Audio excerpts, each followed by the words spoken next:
This is the story of Princess Elira and her magnificent horse Aurelius, whose hearts were as boundless as the night sky sprinkled with stars.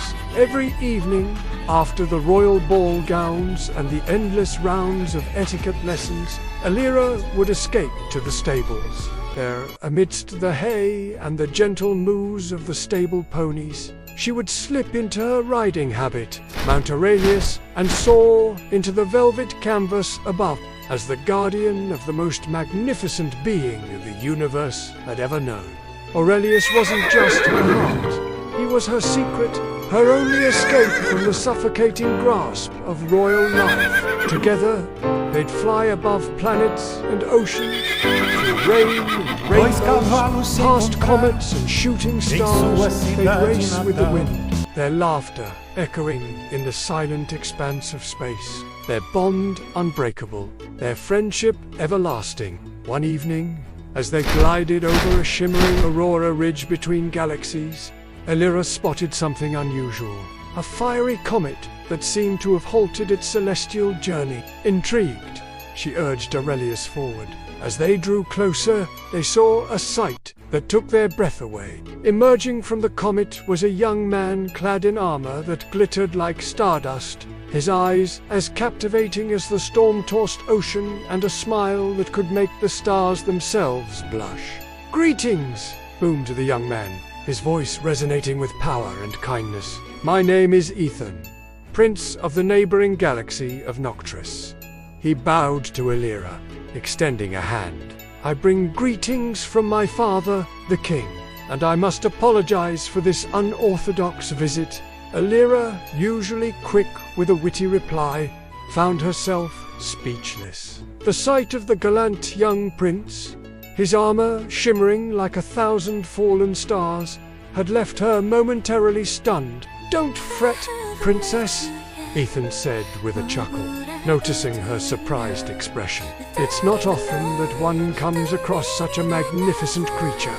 He gestured towards Aurelius. With eyes like liquid galaxies and a coat whiter than the freshly fallen snow, he is indeed a sight to behold. Aurelius whinnied softly, nuzzling Ethan's hand, as if acknowledging the compliment. "Such grace," Ethan said, gently running his fingers through the horse's soft mane. "It's like a creature made of light and wind.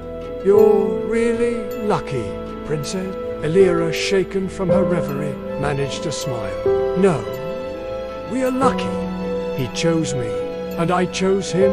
The next few weeks flew by like shooting stars. Before she knew it, Ethan was more than just a visitor. He was part of their nightly escapades. He told tales of his galaxy, of the peace he wanted to establish between warring star systems, of the love he searched for in the vast expanse of space. And all the while, his gaze never wavered, his eyes shining. Felt her heart opening like a flower that had been kept shut away for too long. Slowly, she began to believe that maybe, just maybe, Ethan was the one she had been waiting for. But little did she know that Ethan had come not for her heart, but for her horse. Behind every shared smile, behind every whispered dream, he was studying Aurelius, memorizing his flight patterns, his habits, his needs, even the spells woven into his magnificent wings. And the day Elira said yes to Ethan's proposal, his plan was already set in motion. That night, under the silvery glow of a full twin moon, Ethan stole Aurelius away. Elira woke to a shattered stall and a burning letter clutched tightly in Aurelius's saddle. "Forgive me. He belongs where he can shine with me." The words seared into her soul like molten stardust. Each letter, a fresh wound on her heart. Her scream echoed through the palace, a sound so filled with anguish that it silenced the stars. Betrayal ran through her like a venomous comet, leaving a trail of destruction in its wake. She stumbled through the palace, her silk nightgown a tattered flag in the wind, her face streaked with tears and dirt. The royal astrologers, summoned hastily, confirmed what her heart already knew. Aurelius was gone, vanished into the abyss of space, taking with him the fragments of her soul. In her despair, Elira withdrew into herself, her spirit as fractured as the shattered storm. Days turned into weeks, weeks into months, and still she didn't leave her chambers. Her nights were filled with nightmares of endless chasers through star-studded skies, always in pursuit of the white horse and the prince who had stolen him away. Meanwhile, Ethan, atop Aurelius, raced through the cosmos, the stolen horse's strength augmented by the dark prince's magic. They visited distant realms, each stop a testament to Aurelius's magnificence and Ether's growing obsession. But in the solitude of her chamber, first she shared her silks for armor, her tears for steel. Then, with a determined glint in her eye, she would summon the ancient army of the Skyborn, a force of forgotten warriors, beasts of air and flame, long sealed in starlight. She spoke only once. One by one, she took dominions, moons, fortresses. She spared no one loyal to him. Her name became a storm. The galaxies whispered it in fear.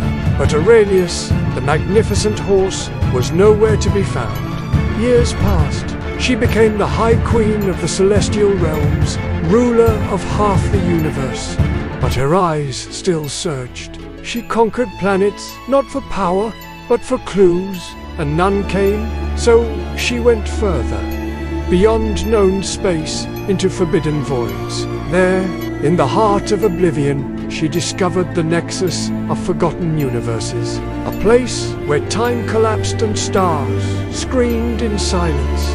Here, ancient gods once wandered, and so did those who wished to hide. She crossed into mirror universes, fought mirror versions of herself, saw realities where Ethan had died, where Aurelius never existed, where she herself was the thief. Each universe tested her, scarred her, until one day a dying oracle whispered, "He rides still in the bleeding skies." And Elira flew again, the bleeding through lightning and screams, her army behind her. Galaxies burned once again. Ethan left behind messages in the stars. "I saved him from you. You wanted love, he gave loyalty, and you replaced him with vengeance." Elira began to question herself. Was she the hero or the tyrant? She fell to her knees, tears streaming down her face. She saw a crown made of bone, eyes without warmth, wings that dripped flame. She looked at her hands, now stained with the blood of her enemies, and a single tear rolled down her cheek.